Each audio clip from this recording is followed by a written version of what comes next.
This is Mubin Azhar. It is now Saturday morning.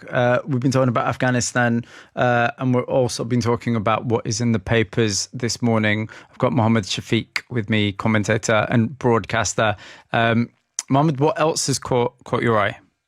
I mean, obviously, the Afghanistan story, you were talking to former George W. Bush administration. Not the whole administration, but someone that was part of the administration. A member of the administration, probably a key figure in terms of developing this strategy. I mean, you just have to look at Afghanistan, what is happening. We first of all lost over 400 British soldiers, and many other coalition forces lost their soldiers in this war. It was not a winnable war. And if the beginning of this campaign, it was to get justice and to hold the people responsible for September 11th, Osama bin Laden and Al-Qaeda responsible, and to hold them to account for the killing and the terrorism we saw on September 11th, then in that they failed. And, you know, I really take issue with, I think it was Nazir who you were talking to earlier on, who decided to spend most of his contribution attacking Pakistan. So Nazir was the Afghan national, now lives in the UK. He'd been a senior translator and worked with the British troops. Yes, and he referenced in his contribution, he said that the Pakistan has been known to, I think he said, rebuild the Taliban, nurture the Taliban and so forth.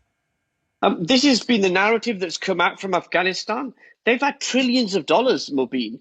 They've had training, they've had equipment that's been provided, and yet they've got no backbone. They've not been able to put up a fight, and territory is falling to the Taliban. And the responsibility for that rests with that government and that country.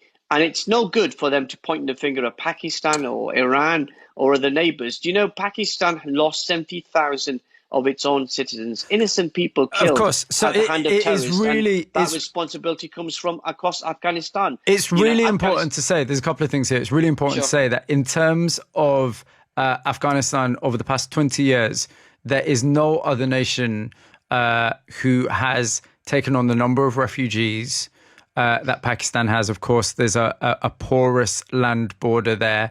Many Afghans have chosen Pakistan as their home. The country has had debates about that. The country has had debates about security. And as you say, there have been, historically over the past 20 years, there have been many, many, many victims of terrorism within the nation of Pakistan. It's something that has affected many, many households. Having said that, Mohammed, do you acknowledge that Osama bin Laden was found in Pakistan? You know, that's not a good look, is it? And he was found, you know, not that far away from an army base, you know, somewhere that you'd expect the police and the army to have tabs on and, you know, be able to track people like, you know, someone as high profile as Osama bin Laden. Well, I certainly want to address that, but just wider. These are the same mujahideen that we supported in the fight against the Soviet Union. So we armed them. We used Pakistan to fund these terrorist groups and mujahideen, and we saw ourselves in a situation. But you're right. I mean, how Osama bin Laden was allowed to live in Pakistan, in Abbottabad, which is a military garrison city, without the Pakistani authorities knowing, it's obviously deeply worrying. But we also know that the Afghan Taliban, the Taliban of Pakistan, TTP, has been launching terrorist attacks across the border from Afghanistan.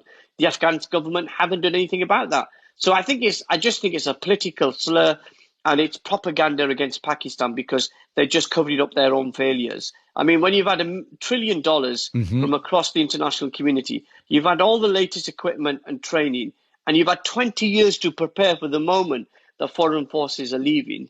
You can't even defend your territory. Your soldiers are running away.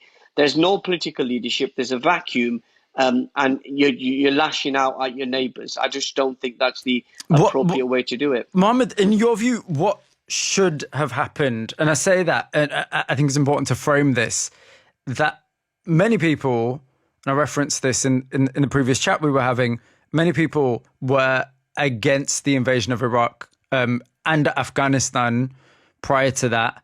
And that was a mass movement. It was to stop the war coalition, wasn't it? So many people were, really, really manifestly against those things and thought it was never going to end in a good way. It happened.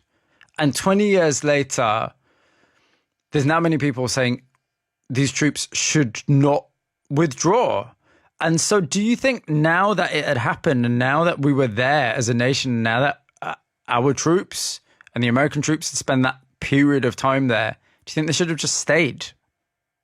Well, I think you could then have perpetual, presence of foreign troops. I think the mistake that was made was that George W. Bush and the gentleman that we were speaking to, who's part of the administration, they switched within a year of September the 11th. They switched from Afghanistan to focus on Iraq, and I think that was a big blunder. And secondly, I think there is a real sense that if you spend 10, 15, 16 years, Mobeen, saying that there can never be any negotiation with the Taliban.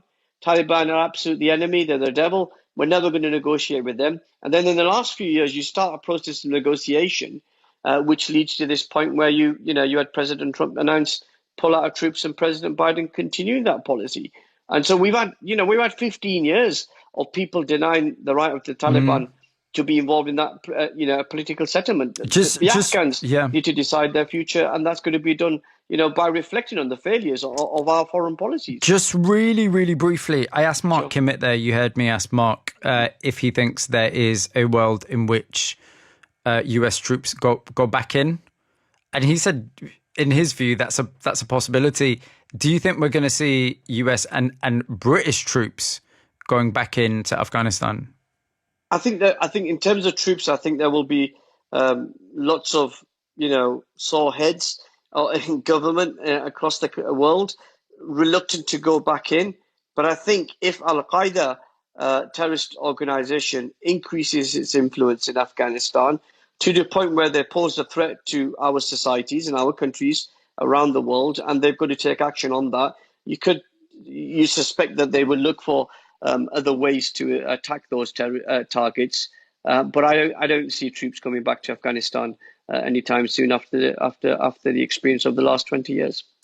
Mohammed Shafiq, really good to speak to you. 2 weekends in a row. I really appreciate it. Yeah, I'm honoured. Thank you. Really do appreciate it. Take care, my friend. Okay.